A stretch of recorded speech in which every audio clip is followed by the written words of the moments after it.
Hello students, I am Shivam Sahu. आज जो हम बात करने वाले हैं क्लास 9 चैप्टर नंबर 4। ओके, तो क्लास 9 चैप्टर नंबर जो 4 है वो कौन सा है? Linear equation in two variable. Okay, तो यहाँ पर इस चैप्टर को स्टार्ट करने के पहले सबसे पहले इसका बेसिक इंट्रोडक्शन समझेंगे कि इस चैप्टर का मीनिंग क्या होता है। ओके, तो यहाँ पर सबसे पहले आपको लिखा हुआ है लीनियर इक्वेशन। तो यहाँ पर सबसे पहले ध्यान दीजिएगा, ये लीनियर इक्वेशन का मतलब क्या होता है। लीनियर इक्वेशन का मतलब क्या होता है? जिसकी पावर कितनी होती है? 1। तो मान लीजिए जिसकी power is 1 is called a linear equation. Okay, तो लीनियर इक्वेशन का मीनिंग आपको समझ में आ चुका है। अब बात करते हैं पर आगे।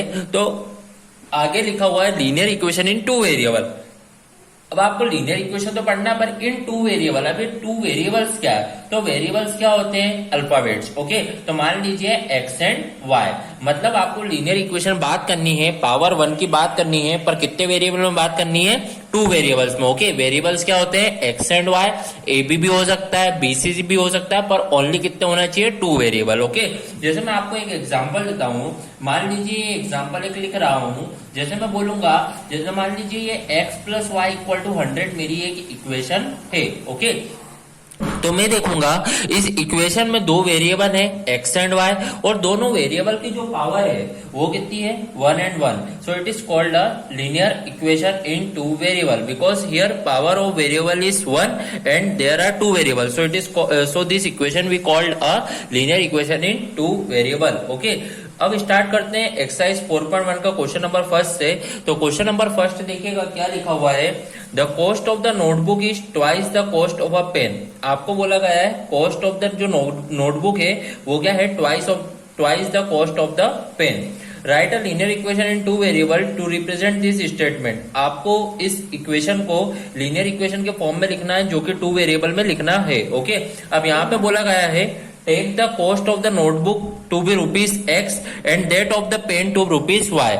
जो आपको कॉस्ट ऑफ नोटबुक को आपको x के फॉर्म में लेना है और पेन को काय के फॉर्म में लेना है? y के फॉर्म में। ओके, तो देखिए मैं इसे किस तरीके से करूंगा। जब मैं सॉल्व करूंगा तो मैं बोल देता हूं कि कॉस्ट ऑफ नोटबुक जो है, जो कॉस्ट ऑफ नोटबुक जो है वो काय के फॉर्म में लेना है? इस ₹X के फॉर्म में। ओके, फिर यहाँ पर आपको बोला है पेन को जो है वो ₹Y के फॉर्म में। तो यहाँ पर लिख देते हैं एंड दैट नोटबुक को तो x मान लिया है, and that of a pen is ₹Y। Pen को जो है आपने क्या मान लिया है? ₹Y के फॉर्म में। ओके, अब देखिए, अब आपको सेंटेंस पढ़ के इक्वेशन बनाना है। तो यहाँ पर लिखा हुआ है cost of notebook is twice the cost of pen. तो कॉस्ट ऑफ नोटबुक क्या है? x। तो कॉस्ट ऑफ नोटबुक, फिर बोला गया इज, इसका मतलब होता है equal to. Cost of notebook is twice मतलब क्या होता है? 2 the cost of pen, twice the cost of pen. Pen क्या है? y। तो it means x equal to क्या हो जाएगा? 2y, because x is the cost of notebook is twice the cost of pen. Okay, तो इस तरीके से आपने लिख दिया। अब इसे सही तरीके से अरेंज कर दीजिए।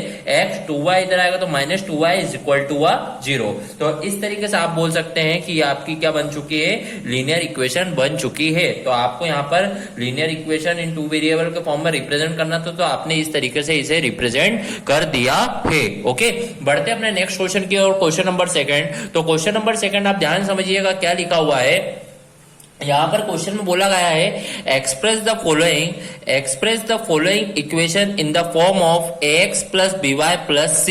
आपको यहां पर बोला गया है जो भी आपको इक्वेशन गिवन है, यहां पर इसको आपको ax plus by plus c के फॉर्म में बताना है, and indicate the value of a b and c in each case. Okay, अब मैं यहाँ पर आपको 1 2 3 पार्ट करके बता रहा हूं, बाकी के रिमेनिंग पार्ट आपको खुद ही करना होंगे। ओके, तो यहाँ पर स्टार्ट करते हैं क्वेश्चन नंबर सेकंड को। यहाँ पर बोला गया है आपको लीनियर इक्वेशन को A B ax plus by plus c के फॉर्म में बताना है और इंडिकेट करना है a b एंड c की वैल्यू। तो यहाँ पर आप देखिएगा क्वेश्चन नंबर सेकंड का फर्स्ट पार्ट, यहाँ पर 2x plus 3y equal to लिखा है 9.35। अब आपको जो इंडिकेट करना है वो ax plus by plus c is equal to 0। It means यहाँ पर आपको 0 इक्वल में होना चाहिए। तो यहां पर मैं देखूंगा ये 2x प्लस 3y 9.35 इधर आएगा तो -9.35 इज इक्वल टू कितना हो जाएगा? 0। तो इस तरीके से आपने ax plus by plus c equal to 0 के फॉर्म में इंडिकेट कर दिया है। तो आप यहां पर बोलेंगे a जो रहेगा वो क्या रहेगा? 2, और b जो रहेगा वो क्या रहेगा? 3, और c जो रहेगा वो क्या रहेगा? -9.35। ओके, तो इस तरीके से आपका यहाँ पर एबीसी की वैल्यू फाइंड आउट आउट होगी। बढ़ते अपने नेक्स्ट क्वेश्चन की ओर, क्वेश्चन नंबर सेकंड का सेकंड पार्ट। तो यहाँ पर सेकंड वाले पार्ट में देखेंगे कि यहाँ पर इक्वल टू 0 तो यहाँ पर पहले से ही बना हुआ है, मतलब बनाने की यहाँ पर जरूरत नहीं है। तो यहाँ पर आप डायरेक्ट एबीसी की वैल्यू बता सकते हैं। तो यहाँ पर जो ए की वैल्यू होगी वो क्या होगी, एक्स का कोफिशिएंट क्या है, कुछ नहीं है, मतलब क्या है 1, तो ए की वैल्यू 1 होगी। बी का कोफिशिएंट क्या है यहाँ पर, y के साथ कुछ नहीं है, मतलब क्या है, कुछ नहीं है, मतलब 1/5 माइनस में, इसलिए b की वैल्यू क्या होगी, -1/5। And we can say that here c value is -10। ओके, तो यहाँ पर जो c की वैल्यू होगी वो क्या होगी, -10। ओके, तो इस तरीके से यहाँ पर एबीसी की वैल्यू यहाँ पर बता दी है। ओके, अब बात करते हैं क्वेश्चन नंबर सेकंड के थर्ड वाले पार्ट की। थर्ड वाला पार्ट देखिएगा क्या लिखा हुआ है, -2x + 3y = 6। ओके, तो यहाँ पर सबसे पहले क्वेश्चन को अपने को रिप्रेजेंट करना होगा x + by + c = 0 के फॉर्म में। तो आप देखिएगा ये -2x + 3y + 6 इधर आएगा तो -6 = 0। तो इस तरीके से आपने यहाँ पर x + by + c = 0 के फॉर्म में रिप्रेजेंट कर दिया है। अब यहाँ पर एबीसी की वैल्यू लोकेट करेंगे। तो यहाँ पर आप देखेंगे ए की जो वैल्यू है वो क्या है, -2, और बी की जो वैल्यू है वो क्या है 3, और सी की जो वैल्यू आप बोलेंगे वो क्या है आपकी यहाँ पर -6 है। ओके, तो इस तरीके से आपका यहाँ पर question number first and question number second क्या होगा, कंप्लीट होगा। So here our question number first and question number second of exercise 4.1 is completed. If any doubt in this question, then comment in the comment box. Okay, thank you.